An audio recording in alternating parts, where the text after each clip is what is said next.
Sementara itu, kebakaran hutan dan lahan yang terjadi di Gampong Suak Puntung, Kecamatan Kuala Pesisir, Nagan Raya, kini berangsur padam. Meski telah mulai padam, namun upaya pendinginan masih dilakukan guna mencegah api muncul kembali.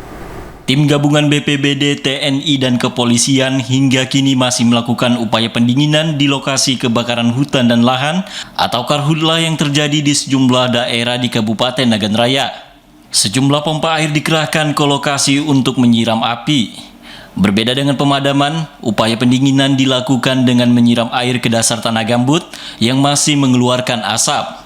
Upaya ini dilakukan untuk mencegah api kembali muncul dan mengakibatkan kebakaran kembali terjadi.